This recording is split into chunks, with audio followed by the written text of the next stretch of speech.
네, 한 주간 여러분들 야고보서 말씀 잘 묵상하셨는지 모르겠어요. 네, 야고보서에 굉장히 구체적이고 실천적인 말씀이 많이 도전이 되었습니다. 야고보서의 말씀을 묵상하며 말 한마디, 행동 하나 더 조심하게 되었고요. 좀 덕을 쌓고 주변 사람들을 화평케 하는 사람이 되어야겠다고 다짐했습니다. 뭐 다짐한다고 한순간 달라지겠어요? 그렇죠? 그렇지만 그래도 매일 다짐하다 보면은 조금씩 달라지지 않을까 생각합니다. 우리 교회는 오이코스 모임 등 모든 모임에서 말씀 묵상을 굉장히 중요하다고 강조하잖아요. 그런데 정작 누군가 확인하지 않고 강요하지 않아도 스스로 매일 말씀을 묵상하는 사람이 우리 중에 몇 명이나 있을까요? 네, 더욱이 청년들은 작년 세대에 비해서 더 적은 것 같아요. 그죠? 물론 말씀 묵상이 엄청난 노동력이 드는 힘든 일은 아니지만 꾸준히 하기란 쉽지 않은 일입니다. 여러분들이 신앙생활을 통해서 단순히 천국에 가는 것을 넘어서서 이 땅에서도 하나님 나라를 누리길 원한다면 반드시 신앙 훈련을 통한 인격과 성품의 변화가 필요합니다. 하나님 나라는요, 삶의 어려움을 해결함으로도 이루어지지만 그 문제로부터 자유로워지는 것으로 완성됩니다. 진정 하나님 나라를 누리기 위해서는 나를 힘들게 하는 문제가 더 이상 문제거리가 아니게 되어야 한다는 말이에요. 그 문제를 해결하는 것도 중요하지만 더 나아가서 그 문제가 나한테 문제거리도 안 돼, 내 마음을 힘들게 하지도 않아 라는 그 수준에 이르러야 한다는 것입니다. 지난주 설교에서도 말씀드렸듯이 같은 일이더라도 누군가에게 화가 나는 일이 누군가에는 아무렇지 않은 일일 수 있습니다. 누군가에는 힘든 일이 누군가에게는 깨달음을 주는 일일 수 있습니다. 그것이 단순한 성격 차이라고도 할 수 있지만 어떠한 경우는 자신의 성품을 갈고 닦은 결과일 수도 있습니다. 하나님 신앙을 통해서 더 넓어지고 더 부드러워지고 더 여유로워지면 우리는 더 많이 이해하게 되고 더 품게 되고 그로 인해서 화낼 일도 속상해할 일도 염려할 일도 줄어들게 되는 것이죠. 그렇게 우리는 신앙의 성숙을 통해 나를 짓누르고 있고 흔들고 있고 억누르고 있는 그 요동치는 일들로부터 자유로워져야 합니다. 하나님께는 더욱 구속되고 그로 인해서 다른 것들로부터는 굉장히 자유함을 얻어서 평안해지는 것, 그것이 우리가 이 땅에서 누려야 하는 하나님 나라인 것입니다. 그런데 그러한 인격의 변화는 한순간의 다짐으로 이루어지지 않죠. 한 번의 신비한 체험으로 이루어지지 않습니다. 끝없는 노력이 필요해요. 한 번 운동 열심히 한다고 몸이 건강해지지 않듯이 우리들의 영적인 건강도 한두 번 한다고 해서, 한두 번 노력한다고 해서 이루어지는 것이 아닙니다. 매일 말씀을 묵상하고 기도하고 애씀으로 이루어지는 것이죠. 내일부터 또 이사야 말씀을 묵상하게 됩니다. 이제 시작이에요. 이사야 말씀이. 이사야 말씀은 예언서 말씀으로 이 시대적 배경과 예언에 대한 이 이해가 없으면 묵상하기 힘들어요. 이게 뭔 말인지 모르요. 이 역사적 배경을 알고 있어야 해요. 그래서 오늘은 이사야서에 대한 전체적인 이해를 먼저 살펴보고자 합니다. 여러분, 먼저 한 가지 흥미로운 사실을 알려드리자면 우리는 보통 이사야서는 이사야라고 하는 인물이 썼다고 알고 있죠. 근데 이사야가 한 명이 아닙니다.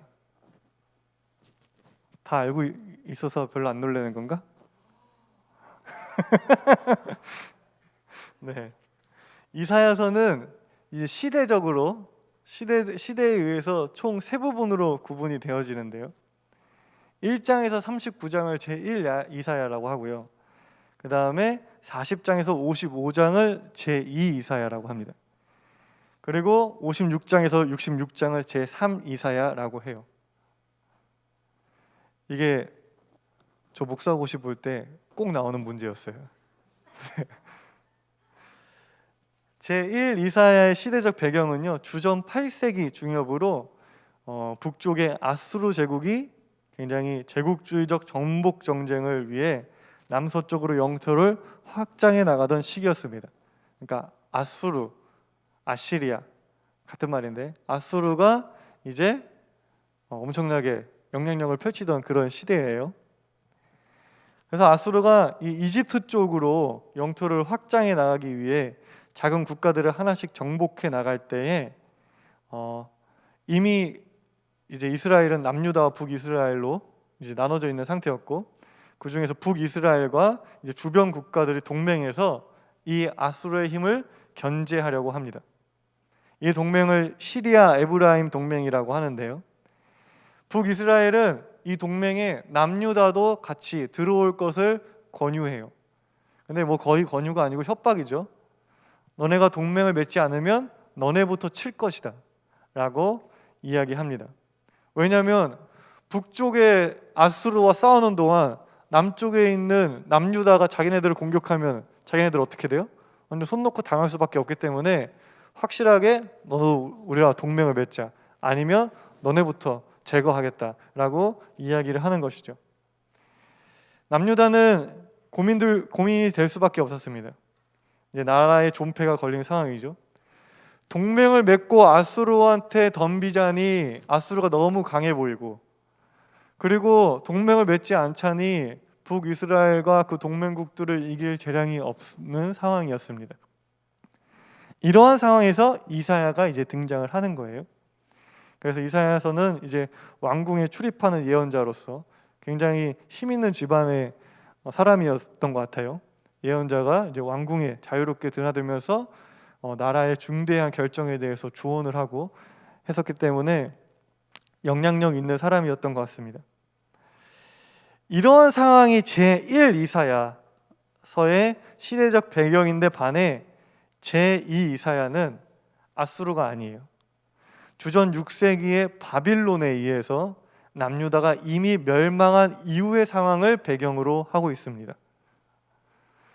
바빌론에 의해서 남유다가 멸망하고 포로로 끌려간 상황 속에서 전해지는 하나님의 말씀이 바로 제2 이사야서의 말씀인 것입니다. 그리고 제3 이사야서는 포로 생활을 끝내고 다시 예루살렘으로 돌아온 사람들한테 전해지는 말씀이 제3 이사야서예요.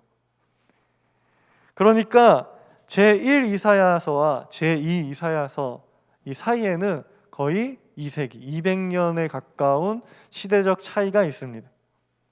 때문에 한 사람이 예언자로 활동했다고 보기에는 너무나 긴 세월이죠. 때문에 제2 이사야서와 제3 이사야는 그 이사야의 뜻을 이어받아서 예언자로 활동하기를 자처한 이들의 기록이라고 학계는 보고 있습니다. 유다의 멸망은 이스라엘 민족에게 있어 엄청난 충격이었어요. 나라가 멸망했다는 좌절감뿐만 아니라 이 신앙에 대한 근원적인 해이가 드는 굉장히 신학적 충격이기도 했습니다. 세상을 창조하시고 다스리시는 전지전능의 하나님, 그리고 그런 전지전능의 하나님이 선택한 이스라엘이 다른 이방 나라에 의해 처참하게 짓밟혔다는 사실은 자신들이 가지고 있던 신앙체계 전체가 흔들리는 일이었어요. 지금 생각하면은 유치한 생각인데, 당시 이스라엘에게 있어서 바빌론에게 유다가 멸망했다는 것은 바빌론의 신에게 자신들이 믿는 여호와 하나님이 패배했다는 의미였습니다. 유치하죠. 자기네들 싸움이 졌다고 하나님이 그 저쪽 신보다 더 약하다고 생각하는 게 유치한 생각이에요. 그런데 이 유치하고 어리석은 신앙 논리가 지금 현대의 그리스도인들에게는 없을까요? 그저 과거의 생각일 뿐일까요? 그렇지 않은 것 같습니다. 우리는 아직도 그러한 신학적 논리에서 벗어나지 못하고 있어요. 하나님의 위대하심이, 하나님의 진정성이 부와 힘에 있다는 생각이 아직도 한국교회와 우리의 마음에 자리 잡고 있는지 모릅니다. 나를 더 부유하게 하고 힘있게 하는 신이 참 신이요, 위대한 신이라고 우리는 생각하고 있습니다. 하나님을 믿는 사람보다 믿지 않는 사람이 더 대학도 잘 가고 취업도 잘 되고 돈도 더 잘 벌고 승진도 빨리 하면 내가 믿는 하나님이 진정 전지전능의 하나님인가 하고 의심하곤 합니다. 신방을 하면서 한 성도님에게 들은 이야기인데, 같은 업종에서 일하는 사장님들끼리 모여서 식사를 하는 자리에서 이제 한 사장님이 교회를 다니는 분에게, 누구 사장은 교회도 안 다니는데 매출도 제일 높고 자식들도 좋은 대학에 갔다라고 말하면서 교회를 다닐 필요가 있느냐, 교회를 안 다녀도 저렇게 잘 되는데 라고 말을 했다고 해요. 교회를 다니고 신앙생활을 하는 이유와 하나님이 진정한 신인가 하는 판단의 기준이 사업의 성공과 자식들의 출세에 있는 것이죠. 여러분은 어떻게 생각하세요? 하나님이 진정한 신이라면, 하나님이 세상을 창조한 전지전능의 하나님이라면, 하나님을 믿는 이들이 모두 세상에서 부와 권력, 명예를 누리며 성공해야 한다는 이 신학적 논리에서 우리는 벗어나야 돼요. 물론 이러한 생각이 80년대, 90년대보다 훨씬 많이 진보한 것은 사실이지만 아직도 그렇게 생각하는 그리스도인들이 얼마나 많은지 모릅니다. 여러분, 신앙의 궁극은요, 신앙의 성숙입니다. 신앙의 목표는요, 예수님을 닮아가는 것이에요. 앞서 말씀드렸듯 신앙 안에서 성숙해진 인간은 문제를 극복하고 해결하는 것을 넘어서 그 문제로부터 자유로워지는 것이라 말씀드렸습니다. 돈이 없을 때 돈이 많아지는 것만이 문제 해결이 아닌 거예요.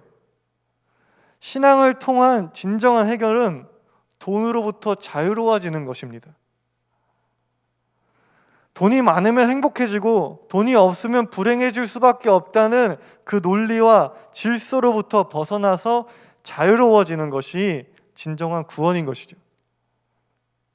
돈이 많지 않아도 나한테 일용할 양식이 있다면 하나님 안에서 우리는 얼마든지 행복할 수 있다고 고백하는 것이 진정한 구원인 것입니다.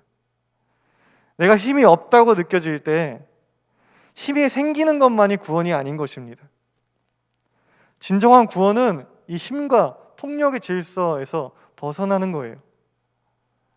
약해도 자신이 약하다는 것을 느끼지 않는 세상, 힘의 차이가 느껴지지 않는 평등한 세상을 꿈꾸면서 그렇게 살아가게 되는 것이 진정한 구원인 것이죠. 때문에 하나님을 믿으면 성공한다는 이 기복적인 신앙에서 우리는 반드시 벗어나야 합니다. 하나님은 돈의 신도 아니고요, 힘의 신도 아닙니다. 하나님은 사랑의 하나님이시고 공의와 정의와 평화의 하나님이심을 우리는 기억해야 합니다. 이스라엘 민족은 나라의 멸망으로 흔들리는 신앙을 다잡아야 했어요. 그들은 하나님의 역사하심을 포기하지 않았습니다. 희망의 불씨를 꺼트리지 않았어요. 오늘 함께 읽은 본문은 우리한테 익숙한 말씀이죠. 주의 말씀은 영원해 라고 하는 찬양의 가사 말이기도 합니다. 신나게 찬양, 이 찬양 되게 신나잖아요. 부르지는 않겠습니다. 신나게 찬양을 불렀지만 그 의미를 깊게 생각해 보지 않으신 분들 많을 거예요. 저 또한 그랬어요. 풀은 마르고 꽃은 시드나 주의 말씀은 영원해 라는 가사가 그저 그냥 예쁘다고만 생각했어요. 그리고 있는 그대로, 쓰여진 그대로 이해했습니다. 그렇지? 하나님 말씀은 뭐 풀이나 꽃처럼 시들지 않고 영원하지 라고만 생각했어요. 하지만 이 고백을 이제 그 역사적 배경과 이제 문맥, 앞뒤 문맥을 살피면서 묵상해 보면 이 고백이 얼마나 간절하고 참되며 진리인지 우리는 알 수 있습니다. 이사야는 말하죠. 모든 육체는 풀이라고 말합니다. 그리고 그 풀과 같은 육에서 나오는 아름다움은 모두 들의 꽃과 같다고 말해요. 육의 것과 육으로부터 비롯된 아름다움이 결코 영원하지 않다는 것을 이야기하고 있습니다. 풀과 꽃은 모두 시들고 죽고 사라지기 마련이죠. 살아있는 모든 것이 그렇죠.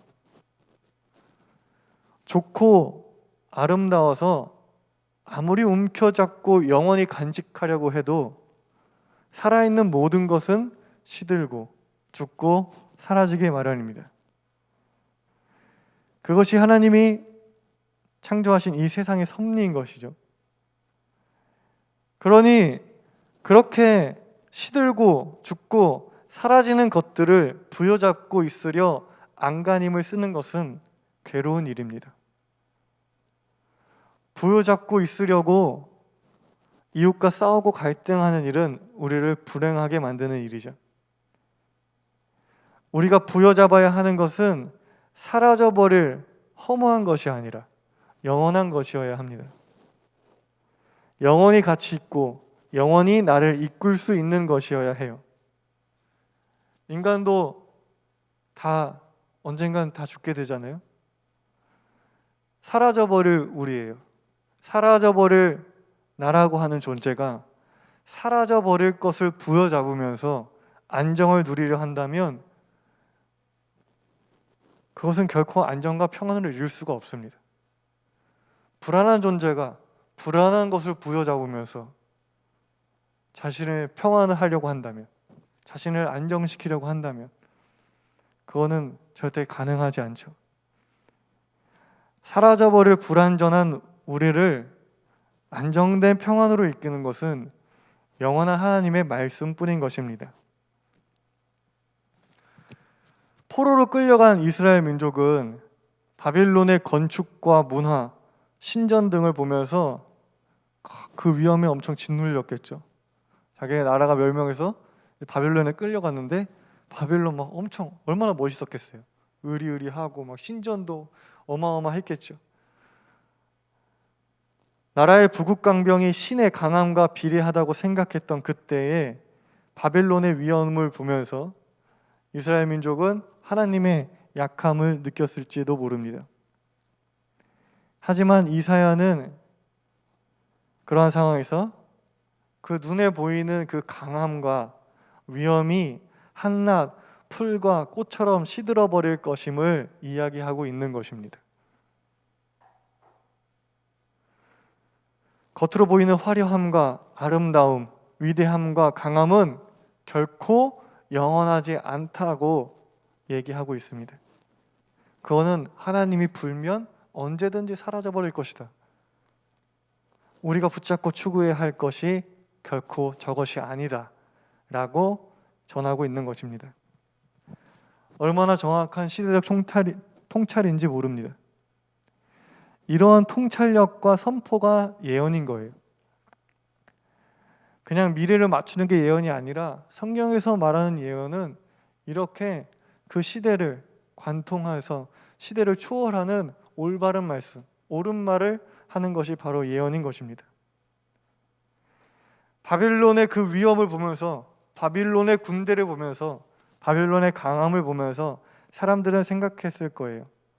바빌론은 절대 망하지 않을 거라고, 바빌론은 영원할 거라고 생각했을 것입니다. 바빌론뿐이 아니에요. 이 땅의 모든 힘과 권력은 항상 자신들이 영원할 것이라고 자부했습니다. 아수르도 그렇고 바빌론도 그렇고요. 페르시아도 로마도 자신들의 힘과 영광이 영원할 것이라고 자부했습니다. 하지만 어떤가요? 영원한가요? 모두 역사의 뒤안길로 사라졌습니다. 그들의 강함이 지금의 우리에게 아무런 영향을 주지 않죠. 육의 것, 그리고 육으로부터 나온 모든 아름다움은 결코 영원하지 않습니다. 힘, 권력, 돈, 명예 등등 인간이 아름답다고 생각하는 모든 것, 그리고 그것을 추구하는 인간이라는 존재마저 결코 영원하지 않습니다. 우리는 시들고 사라지게 될 것이고 우리가 추구했던 아름다움 또한 시들고 사라지게 될 것입니다. 하지만 하나님의 말씀은 어떤가요? 아수르가 망하고 바빌론이 망하고 페르시아가 망하고 로마가 망한 이후에도 수천 년의 역사를 뚫고 살아 있습니다. 결코 역사의 뒤안길로 이 성경이 그냥 옛날 책으로 사라지지 않고 있죠. 사라지지 않을 뿐만 아니라 오늘도 살아서 2021년을 살고 있는 우리의 삶과 존재에 지대한 영향을 미치고 있습니다. 역사가 알려주고 있어요. 우리가 무엇을 추구해야 되는지, 우리가 무엇을 붙잡아야 하는지, 진정 옳은 것은 무엇인지 말해주고 있습니다. 사랑하는 여러분, 우리가 함께 이사야 말씀을 묵상할 텐데 이 이사야 말씀이 여러분에게 희망과 위로가 되었으면 좋겠습니다. 강함을 소망하기보다 강함과 약함을 초월하여 우리를 평안하게 하시고 어떠한 상황에서도 희망이 되어주시는 하나님의 말씀을 여러분들이 붙잡았으면 좋겠습니다. 뒤에 ICT 밸리가 완공이 됐죠. 엄청 크고 엄청 멋있어요, 그죠? 그래서 멀리서 보면은 우리 교회는 안 보이고 저것만 보여. 저희 딸은 저게 교회인 줄 알아요. 멀리서 저걸 보면 아빠 교회지, 아빠 교회지라고 하는데 저게 완공되고 이제 펜스가 다 치워지니까 우리 교회를 이렇게 지나갈 때마다 느끼는 게 갑자기 우리 교회가 되게 작고 그다음에 그쵸? 우리 정말 이렇게 들어올 때 뒤에 이렇게 큰 게 있으니까 굉장히 작고 또 되게 오래돼 보입니다. 뒤에 건물 저기 없었을 때는 지금 주변 환경과 참 잘 어울리는 예쁜 건물이라고 생각이 들었었는데 저게 생기고 나서는 굉장히 오히려 되게 작고 오래돼 보여요. 그래서 사람의 눈으로는요, 뒤에 있는 건물이 부러워 보일 수 있습니다. 우리 교회도 저랬으면 좋겠다. 부러워 보일 수 있어요. 하지만 작고 오래되어 보이는 이 교회에는 저 으리으리한 빌딩에는 없는 무언가가 있죠. 우리는 그것을 볼 줄 아는 사람이어야 합니다. 여러분의 삶 가운데, 여러분들의 생활 가운데 이 작고 오래되어 보이는 이 교회에는 저 빌딩에는 없는 서로 기도해주고 염려해주는 따스함이 있죠. 사랑하는 사람들이 있습니다. 그런 공동체가 있어요. 참 좋은 사람들이 여기에 있습니다. 건물은 아무리 멋진 건물도 노후되고 사라지겠지만 우리가 사이좋게 지내면서 함께 웃고 울었던 추억은 영원히 기억될 것입니다. 풀처럼 마르지 않고 꽃처럼 시들지 않는 하나님의 말씀을 여러분들이 꼭 붙들었으면 좋겠습니다. 하나님의 사랑은 영원할 것입니다. 그리고 하나님의 사랑을 나누는 우리들의 사랑도 영원할 것입니다. 영원한 것을 소망하고요, 그 영원한 것을 붙들고 살아갈 때 세상이 줄 수 없는 평안을 여러분들이 누리시길 간절히 소망합니다. 우리 다 함께 이 말씀 붙들고 함께 기도하길 원합니다.